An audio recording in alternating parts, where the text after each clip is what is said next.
liberty in America is under assault. We no longer live in a reality that includes property rights. We're no longer the kings of our own castle. We no longer enjoy the true benefits of capitalism. Instead, we're negotiating our rights with our own government. This isn't how our country was founded. These aren't the ideas of our founders. It's time to seize back our country. This is the Liberty Hour, where these important issues will be discussed for the sake of America's future. With a cigar in one hand and a copy of the Constitution in the other, here's your host, Sean Thompson. Completely distracted by the thought of shaving Amy Jacobson's legs. And now you're supposed to focus on a show? Justin, you wouldn't understand, but for heterosexuals, this is extremely difficult.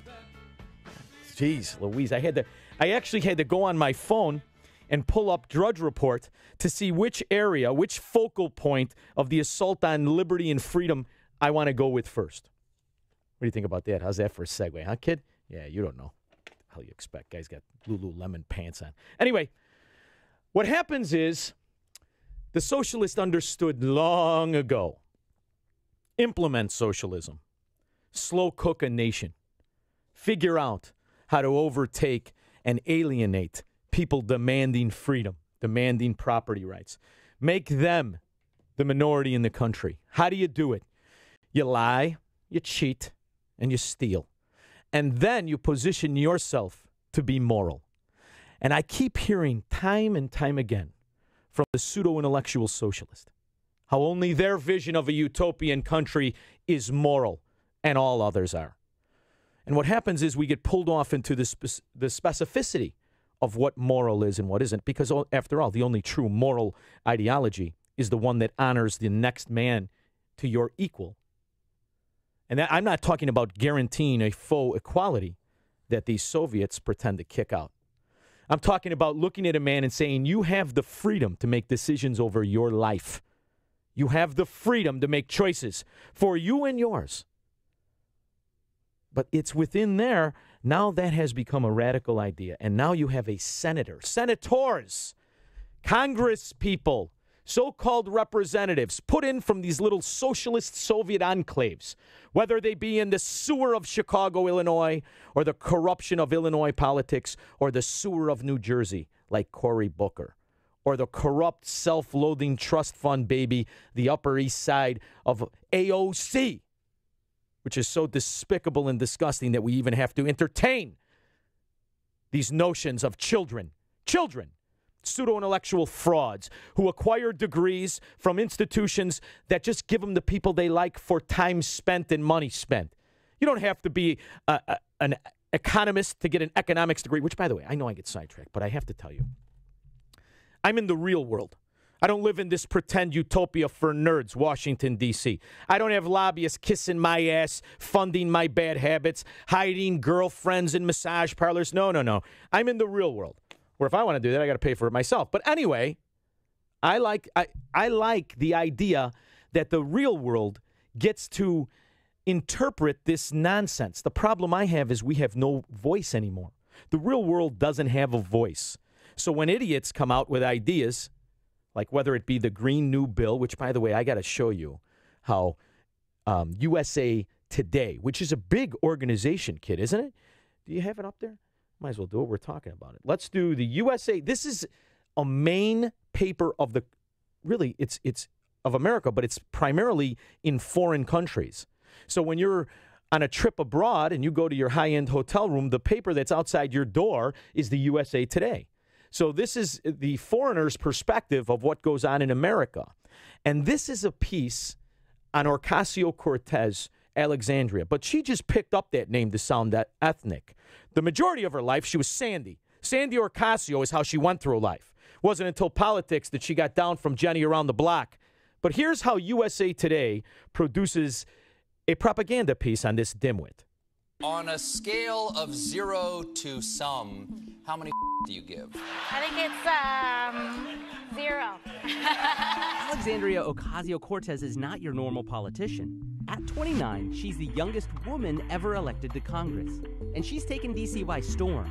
So why is AOC, as many now call her, the newest political figure everyone loves or loves to hate? We have the facts. Do you call yourself a radical? Yeah, if that's what radical means, call me a radical. Listen to She the advocates music. Medicare for all, a marginal tax rate of up to 70%, tuition-free public colleges and trade schools, immigration, and human rights. For the freshman Democrat, environmentalism is a driving issue. The world is going to end in 12 years if we don't address climate change. This is our World War II.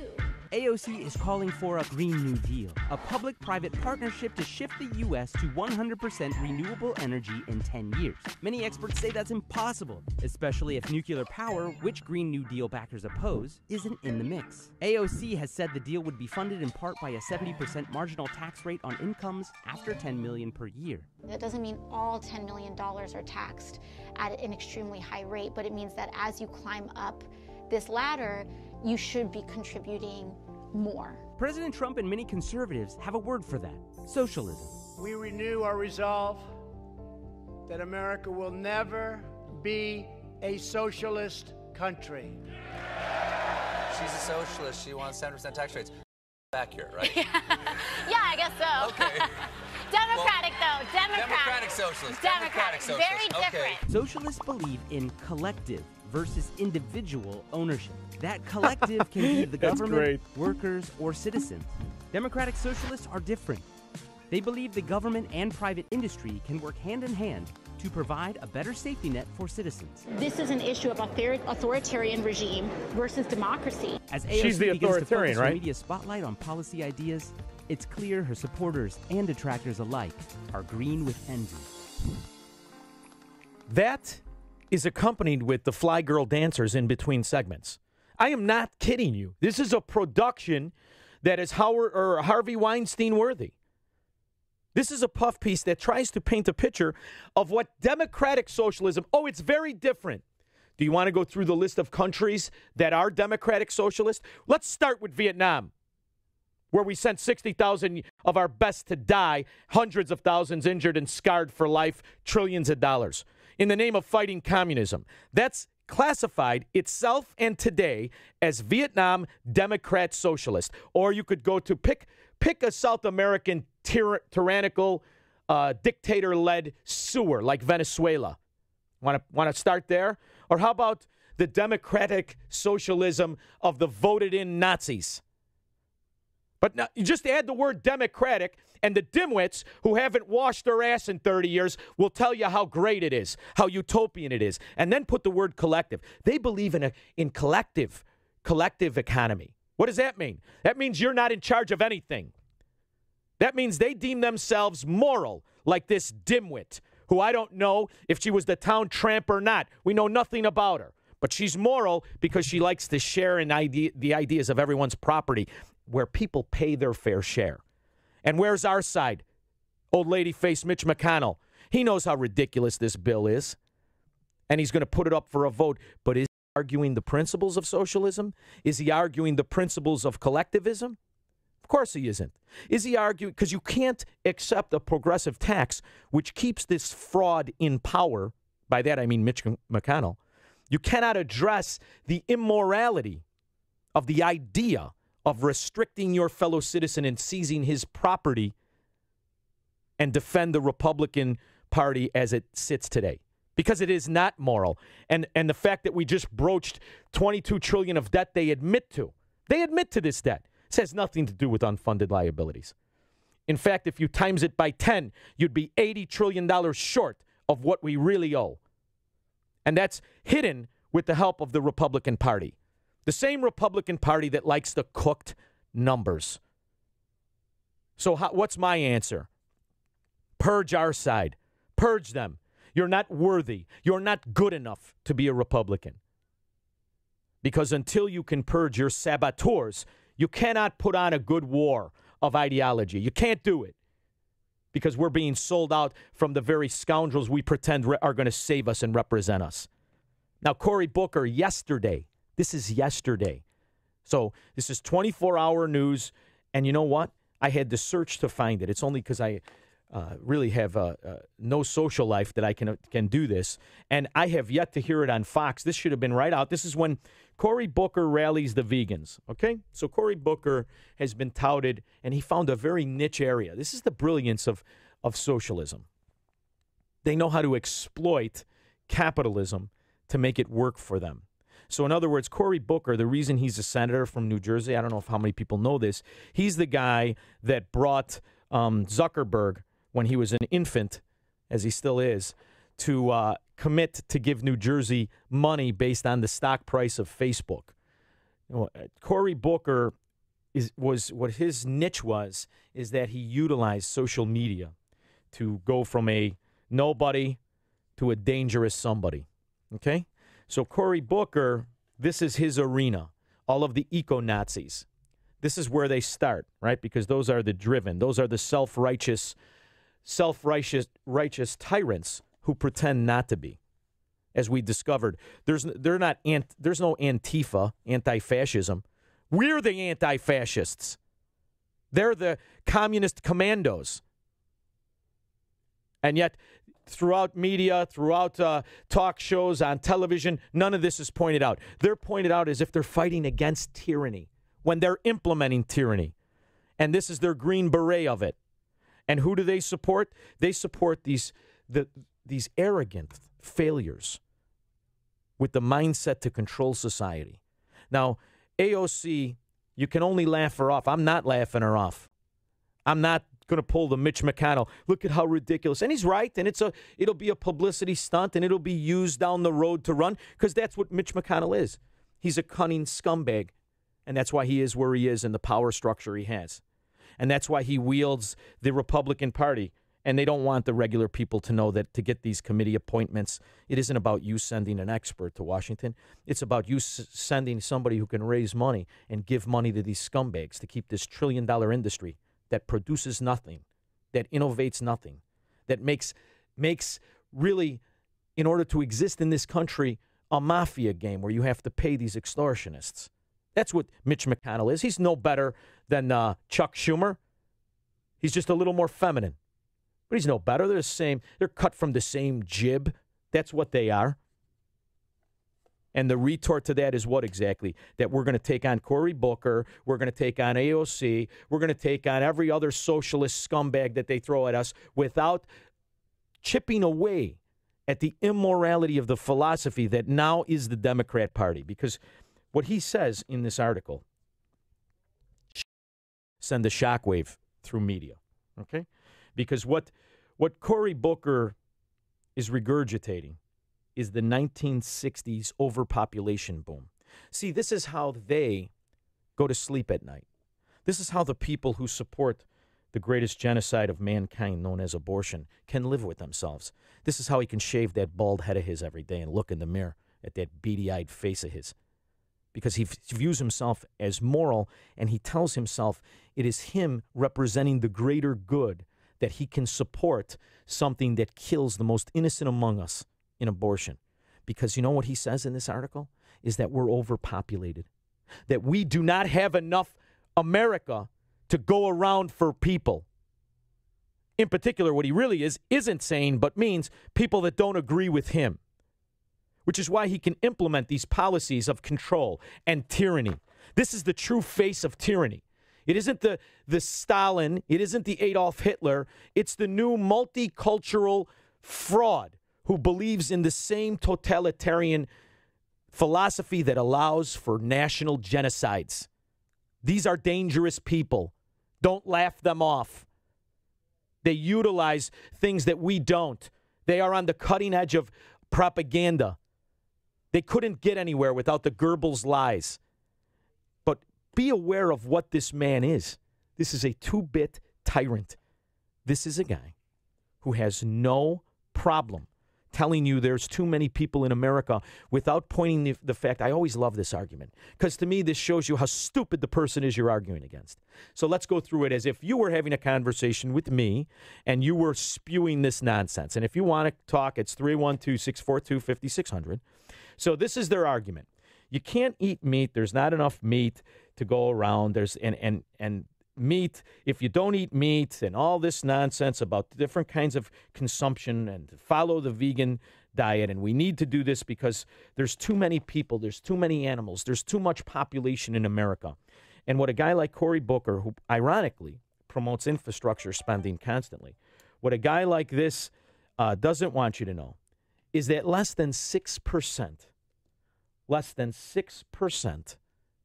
of the of America is developed. I want you to just think about that. That means 94% of America isn't developed. Rural, from sea to shining sea, wide open spaces. In fact, Texas alone could house the entire population of the world. The world. I mean, we'd be living like they do in New Jersey, but this is no problem for this scumbag. So the idea that they have some sort of an intellectual step up on the people who are chanting for absolute freedom, the ideology that built the country, the ideology of a true republic versus a democrat, socialist, tyrannical society led by the corrupt or the insane or the downright evil. There is no argument put forward on our side other than look at how ridiculous this is when it talks about the obvious stupidity of rebuilding the nation in the form of seizing your buildings and the green energy deal. She's easy to make fun of at this stage of her career. She's 2 weeks in. Instead of addressing the fact that Cory Booker, his ilk, the Democrat Party on whole, although it swears to uphold the Constitution, works tirelessly to undermine it, works tirelessly to cast the citizens of this country into a slavery, the whole time chanting how it's looking out for them, how it's guaranteeing free things, how it's guaranteeing cradle-to-life existence. I am concerned with the fact we are not discussing the principles, only the tit-for-tat stupidity, how our stupid is better than your stupid. And it's bothering me because what happened during the Trump era is that if you started to point out your side's shortcomings, your side's misgivings or corruption, you were categorized as you were cast away from the party, which meant that it's harder for us, the people who believe in the individual sovereignty, in the American dream, in the covenant of what our forefathers guaranteed us. We are now cast to the outskirts of the political body politic. This is a troubling thing. And it's a hard thing, but it's something that needs to happen right now. It's something that must happen right now. Do we have a caller on the line there, kid? Very good. And the problem I have with our side is they're simply not putting up a good enough fight. They're not putting up any fight. And what's happening is our side is becoming smaller and smaller and smaller. And it is through this time period where you have these examples of a complete totalitarian mindset. And these are the front runners. These are the people who really have the opportunity to beat a very beatable Donald Trump. It should scare the hell out of you. It scares the hell out of me. Mike in Plano, thank you so much for calling the show. How are you, buddy? I'm doing good. Hey, someone needs to tell this doofus girl that in North Korea, their official name has the word democratic in it. There is no democratic socialism. It's just a buzzword, man. I'll tell you what's bothersome is that what you know and what you just said isn't being said. There is no more Democrat Party, so we understand that. But this is not even being said by the Republican Party. That's why Trump's speech, and you know, I'll argue with Trump when he bolsters up corrupt economic ideas. But that is the most important line of the State of the Union speech. And I think that he has definitely created a ripple and started the wave. I also think it's up to us to have that obligation to move forward with what he started by beating the drum and by organizing to a certain extent. You know, I had a meeting, a phone meeting with the guy who runs Salem. I'm going to try and do that capitalist boycott of socialist tyranny. And I'm going to try and organize it for July. I know it's crazy. And you know what's funny, Mike? When you talk to people in the body politic, they tell you, you realize what you're asking is for people to sacrifice their income. And you know what I think about is how crazy it must have been for the people who founded this country to say, you know, we got to fight against this king. We got to fight against this kind of tyranny, this kind of lack of our rights, of our property rights. And it's funny because to me, right now is the revolutionary fight that must take place, because if it doesn't, what is it going to look like for our grandkids? This has become commonplace, Mike. This is what they're teaching our kids. These people, by the way, I make fun of them, Ocasio-Cortez, but this represents the education system in America. This is what they were taught. All that she's doing in her mind is representing the way in which she was taught by her teachers to do things right. I don't believe she woke up and said, I'm going to be an evil tyrant and mimic all tyrannies around the world. I don't think she did that. I think she's unknowingly doing that. And the problem is her entire education. Go ahead. I come from a Democrat background, Sean. My uncle's a high school teacher and a current Democrat. I don't think he'd go along with this. My grandpa was a Union Democrat. He'd be a conservative Republican by today's standards. And you know what? You made a good point, Sean. We didn't know anything about this girl. She won a small district by 4,000 votes against a bum candidate. And I know the Democrat establishment's trying to eliminate her district and primary and all this stuff.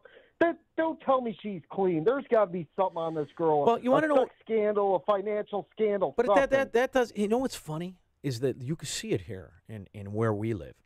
After a certain while, after a certain acceptance of slavery, the mindset of a slave citizen, it really doesn't matter. You know, I laugh when we talk about in Chicago, Burke got caught. Is there anyone with an IQ over 60 who doesn't know that Burke and Madigan and Cullerton and Daley, they're the heads of the political mafia? I mean, is there anyone that thinks every alderman in Chicago is Ed Burke? Everyone is a foot soldier. This Coco Joe Moreno. Is there anybody that thinks the money that comes into their house is from their pay? I mean, are people that stupid?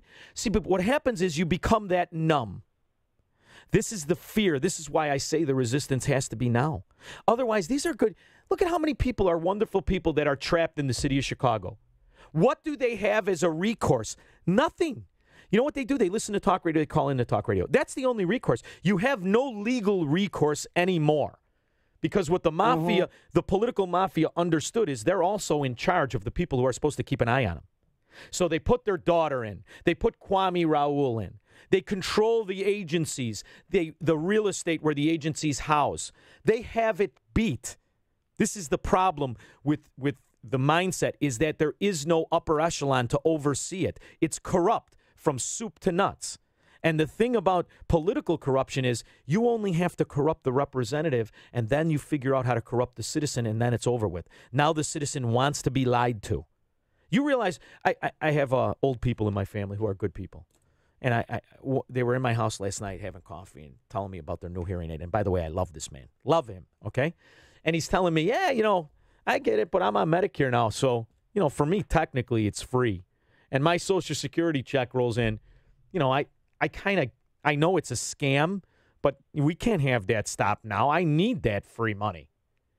He's like, I paid all my life. And that's the diabolical thing of having a socialist representative or a socialist in government. They can corrupt the society by telling them they're entitled to it and by getting them on the nipple. Once you're on the nipple of welfare, it takes a hard character to pull off, brother.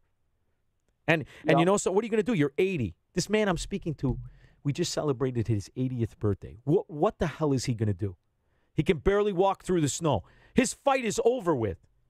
In the meantime, he bought the lie of Social Security, and he allowed them to seize tremendous amounts of money from him and his friends, which, by the way, it was funny because in the same sentence, he's the only one of his friends still alive. The majority of them died before they could collect it. Not one person said, what happened to that money? You taxed me and the company I worked for 40 years. Where's the fricking money? Because they want that lie, Mike. We all want to be taken care of. It's why our mothers are our favorite. Because we know no matter what we do, she'll take care of us. What did the socialists realize? How to become that mother. How to become that father. Once you do that, you have people demanding to be slaves and servants. It's brilliant. Yeah, you're You're 100% right, Sean. You know what? The GOP, we could talk about them all day, but after they lost the midterm, rather than argue the fundamentals and principles of true capitalism, they started to play identity politics. Well, we need to get more women in positions of power. We need to pander to the suburban soccer moms. They just voted to keep National Socialist health care. Because they're corrupt. Because bums. you created a system where in order to become a politician, in order to really become a politician, you have to be corrupt to get there. To get to the door, you have to be a sellout. You really do. Or you have to become what, you have to be like a J.B. Pritzker where he doesn't even realize he's just got money coming in. He doesn't know what money is. Never worked for a dollar. Yeah. So we don't have trust fund babies who espouse freedom. They're too afraid to because they have too much to lose. See, that's what the government does. If you have too much money, they'll throw your ass in jail. You know why I can do this? I voluntarily stopped making money when Obama won. Now, what are you going to do? I make money when I have to.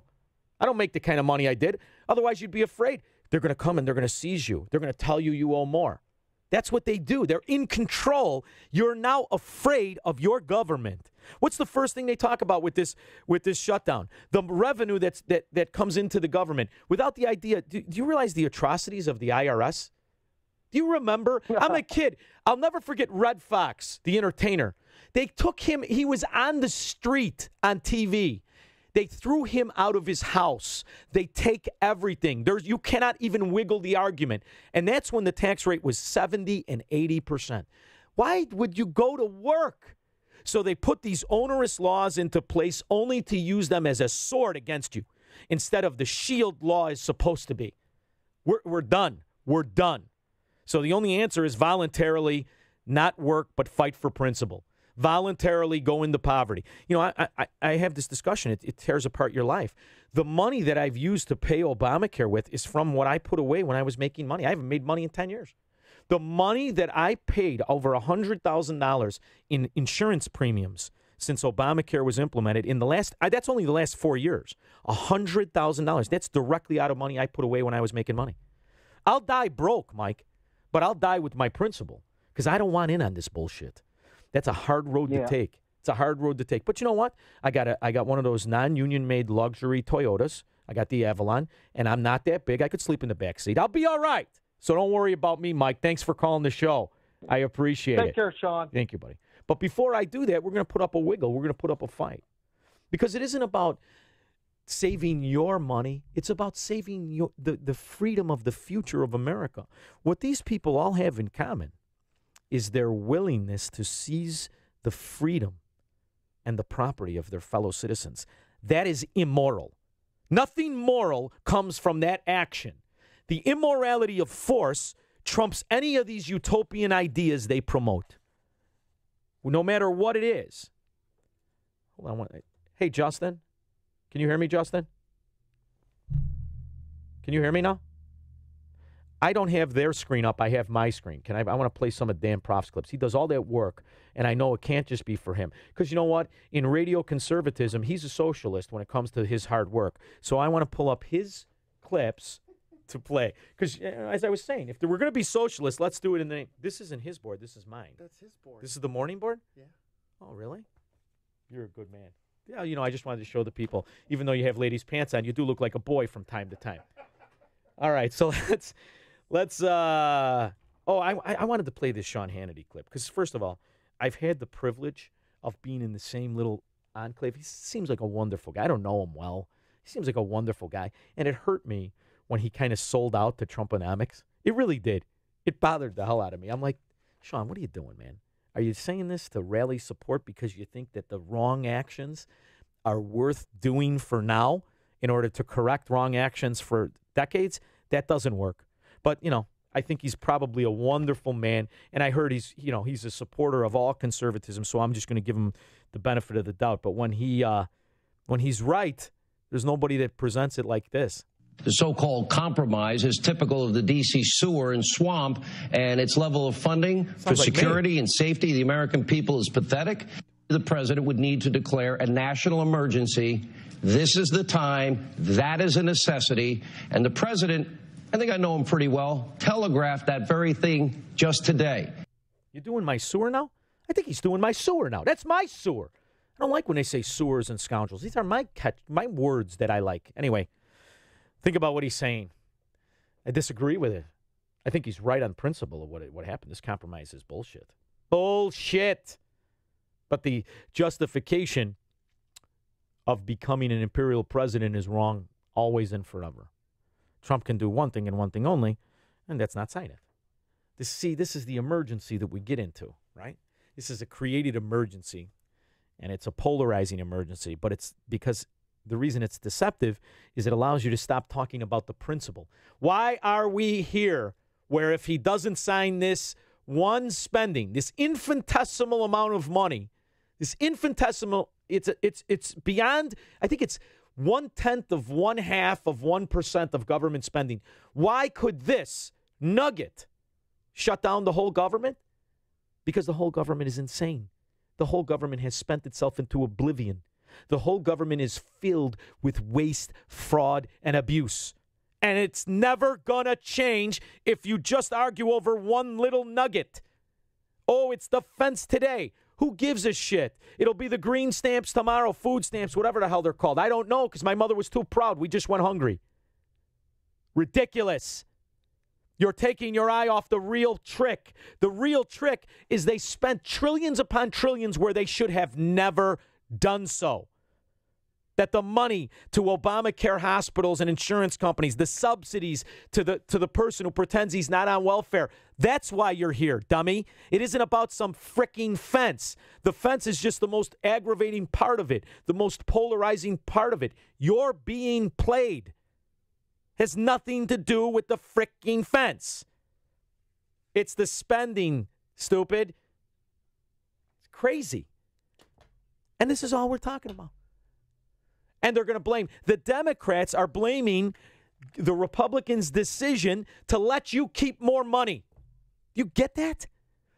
Do you know what the Democrats' biggest problem in the government is? It's none of the waste. It's none of the fraud, and it's none of the abuse of their actions. It's the fact that one part of the government wants you to keep more of your fricking money. That's the big problem to the Democrat. Look at what has happened. It's insanity to me. Tom in Deer Park, thank you so much for calling the show. How are you, buddy? I'm well, thank you, Sean. My call was in regard to the philosophy of one of the biggest leaders in the modern conservative movement, and that's Sean Hannity. And now there's, in my opinion, a fabricated emergency. But now this leader wants our president to use executive powers. And we're all old enough to remember when we croaked when Obama did that and threatened to do that. But now because Sean Hannity says it's a thing to do, forget the idea of limited government, forget the idea of going through the Congress. Now, because Sean Hannity is personal buddies with Trump, we're supposed to throw all that out. I get you. I get why you're mad. I get it. Listen to me. I share it. You know that. But I want to back up a minute. This doesn't have anything to do with Hannity. He's trying to make the best lemonade from the lemons he got. And I'm not justifying what he's doing. Listen to me very clearly. What they're not saying is what I want to say. This is the problem with the scumbag congressman who voluntarily gave up his right, he gave up his obligation to us because he knew if he took a stand, he ran the risk of losing his seat. So I don't like what they're doing any more than you, and I get 110% or 100% of your argument. 100% of it I get. Well, I know you do. But here's what concerns me. We've mentioned this before. 2 years from now, President Kamala Harris or President Booker is going to have a national emergency on guns or clean green, and we're not going to like it. It is time. You want to know what I need Trump to do? Say, this isn't my obligation. It's yours. Go back and vote on it. Scumbags, each and every one of you, especially the new dimwit from Illinois that doesn't even live there, Underwood, or the one whose father has been profiting from government contracts, Kasten. Vote on it and put your name to it. See, but they don't have to do that anymore. They can blame one man. And here's the real cheese, brother. This is why John Boehner partners up with Chris Dodd and their lobbyists. It's a freaking game. It's a game they're playing. They know it. And they're laughing at us. They're laughing at us and our refusal to be stupid. They've managed to put us in a super, super minority. It's sickening to me.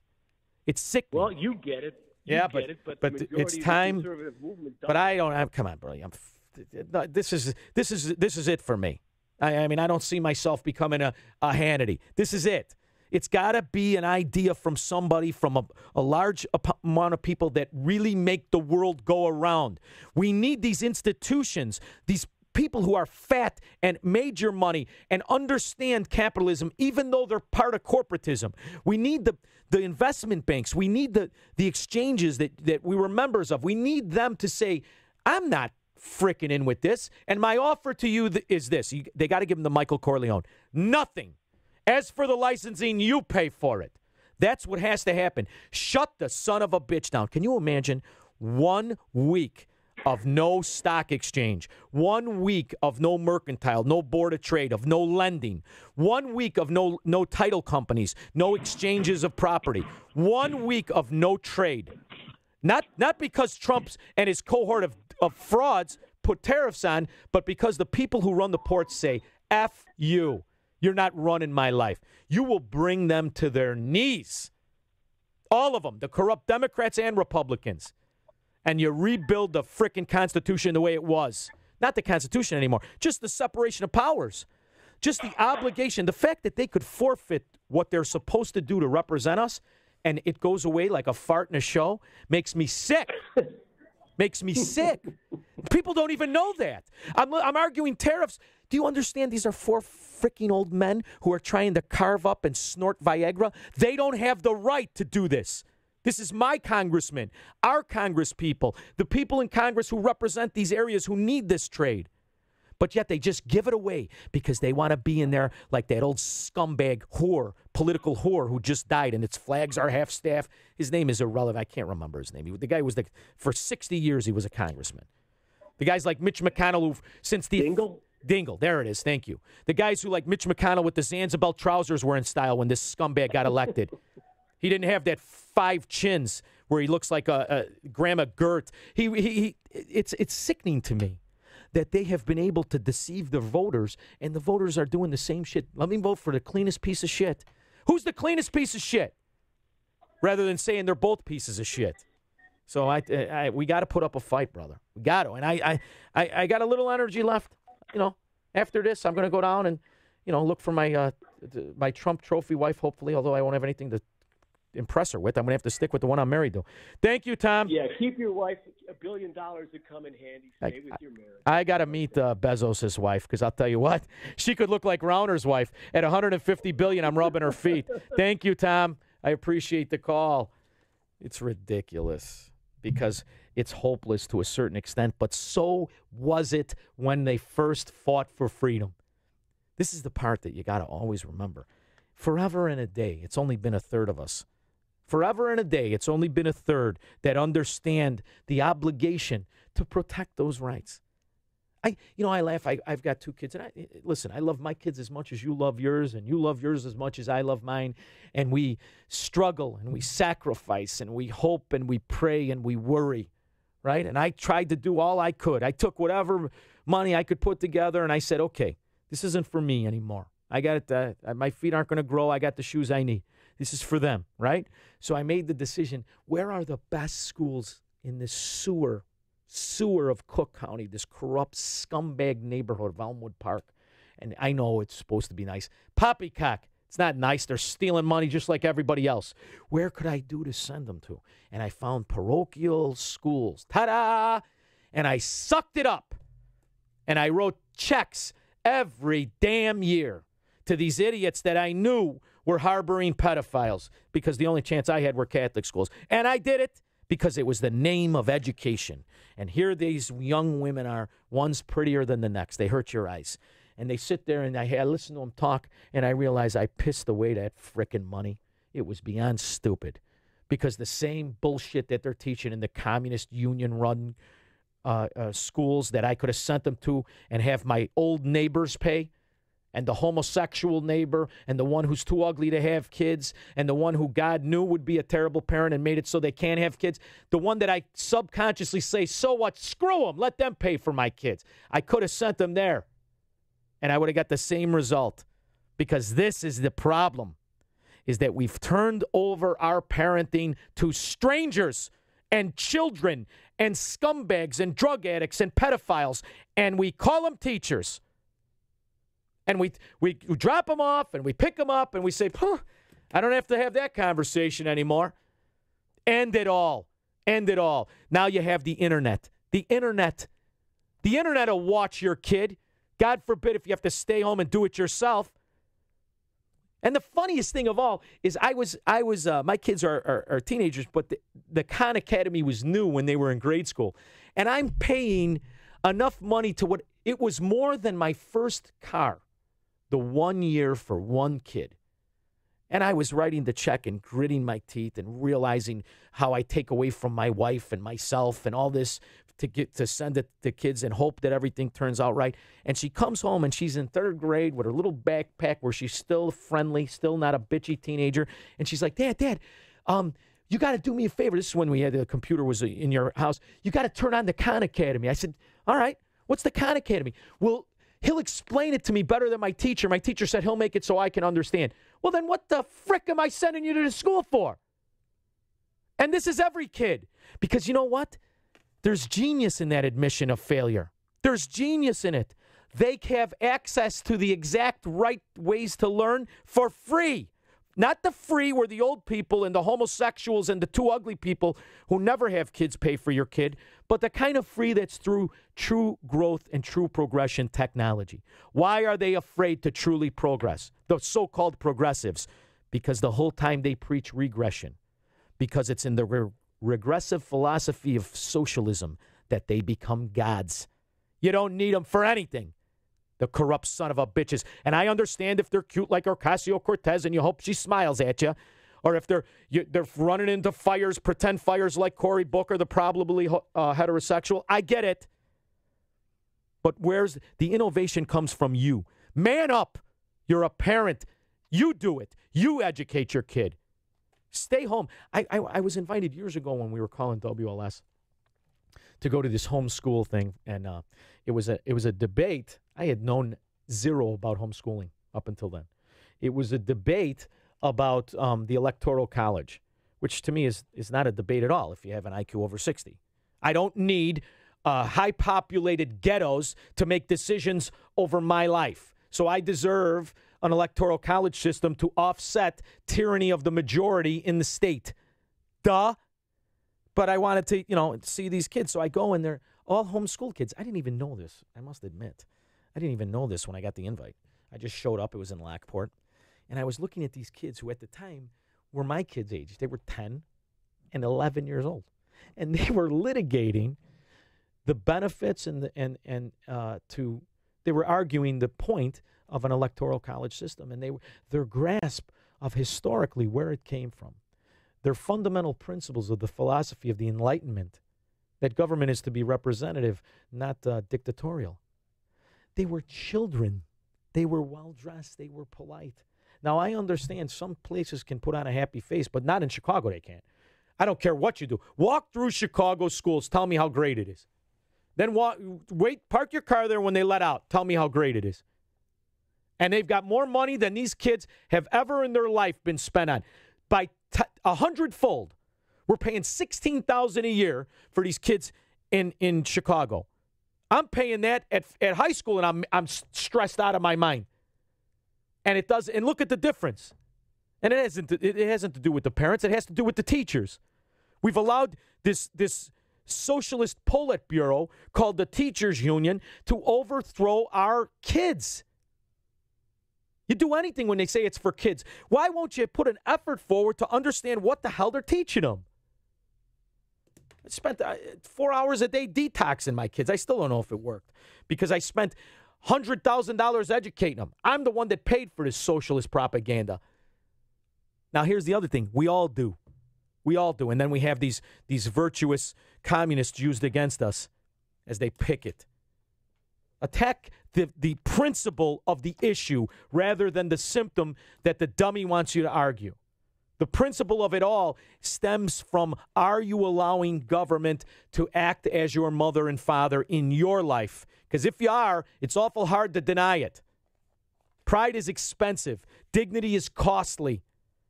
You either have it or you don't.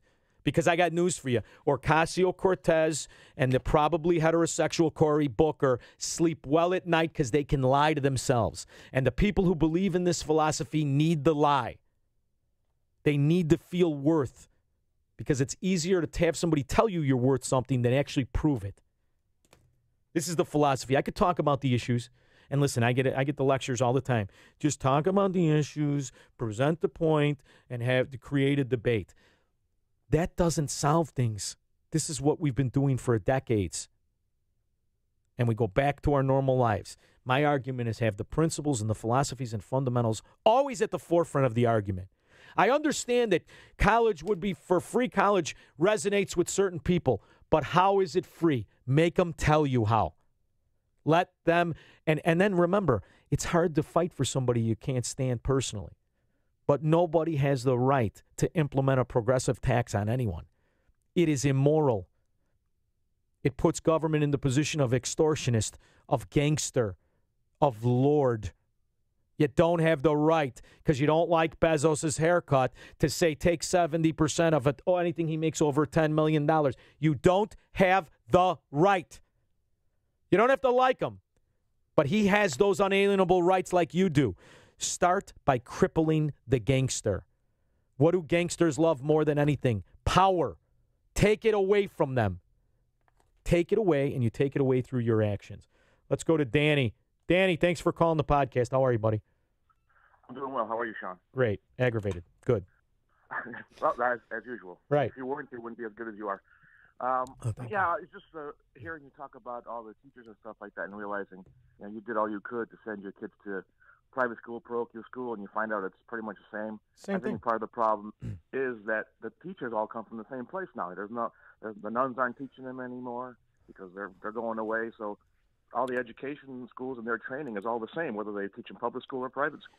It is. And, I think, too, Danny, the other issue is I'm not particularly a religious guy. You wouldn't. I'm really not. And I get that point. I'm not sure I'm comfortable. Nothing makes me more nervous than a bunch of priests who have an idea. Normally, that means some kids get naked. But I don't like the idea that we keep turning to you have to believe in our God or it's not as good. I think the issue is more along the lines of parents. I think that even my generation, I'm born in the late 60s, my generation was the Dr. Spock generation where don't do this, don't correct your kid's part of a society, yada, yada, yada. Luckily, my parents ignored that. But I think it's time that we need people to understand. I get this argument from my wife and her friends. Well, you can't homeschool them because they won't learn how to gel with society. Do you realize what bullshit that is? And it's not just bullshit because I've seen these kids. I want you to think about something. I think that what we do by sending our kids to a public school where their peers can ridicule and torture them is exactly the opposite of what we think it is. That we are exposing kids to be bullied constantly. And that the only time you can fend off a bully is when you have that confidence in yourself to say, F you. Most kids don't have that. Some do, but most don't. In fact, I think it's 80% that don't. So what homeschooling does is it keeps your kid unaware of his flaws, unaware of what normal kids would call him a dork or a nerd or a sissy. It keeps them away. Maybe they're fat. They won't be teased. Instead of controlling everybody through prosecution, wouldn't it be nice that before you send them out in the world, you make them confident in who they are as people, in the knowledge you've given them, in the principles and fundamentals you were bestowing on them that you think strangers are going to do? I think that what we've done to our kids is exactly the opposite of what we should do. Exactly. So socializing them too young makes them Lord of the Flies. And that's why the Chicago schools are run by gangs. I agree. When you hear about this universal preschool and all that stuff like that, they just want them younger. That's all they keep doing. And they know what they're doing. This is not an accident. Turn your kids over to me when he's 3. What? What are you talking about? My kid's had the binky in her mouth. I let her keep it longer than she should have. I give a shit what Dr. Spock says. You know what I mean? Don't correct your kid. Don't yell at your kid. That's why. Look at this scumbag that we talked about when I filled in for Joe Walsh, or maybe on the podcast with LaShawn Ford. This scumbag actually tried to propose a law to where parents couldn't intimidate their kids. What are you talking about? Is there a man out there who wasn't intimidated at one time or another by his father? My old man was a bricklayer, rarely had a shirt on, kick your ass rather than say hello to you. When he said mow the lawn, he didn't say, hey, Sean, do you feel like mowing the lawn? He'd say, boy, get your ass up and go cut that grass. And I said, whoa, no matter what I'm doing, I'm going to do that. I don't want that mean son of a gun to hit me. Now, you know what he does? He calls me every day, tells me how much he loves me, how much he's proud, because I turned out where I didn't need government. I didn't need him. I didn't need anybody. So which way is the better way to live? I'll take my way. But LaShawn Ford wants to put me in jail because I tell my daughter, you come home, and if I think you've been doing something wrong or you've been drinking, I'm going to take away everything from you. Your whole life will change, you little spoiled brat. Guess what LaShawn Ford calls that? Bullying. Bullying. So we've now let government take over our moral fiber, and they tell us what's moral. They tell us what we can do. And nobody points out, what is government but us? These are just people, most of whom couldn't make it in the real world. When I was a kid, if you couldn't do something, if you thought you knew everything, you just became a teacher. Now you become a congressman or senator. It's a shame. We're run by failures. We're run by frauds, and we're run by self-righteous tyrants. Every one of these Democrats is a self-righteous tyrant. Everyone. Everything they propose is force and intimidation and extortion. Everything. Listen to the laws that they propose. Listen to the ideas they present. Everything is force. They don't have the right to do any of this. Nobody does.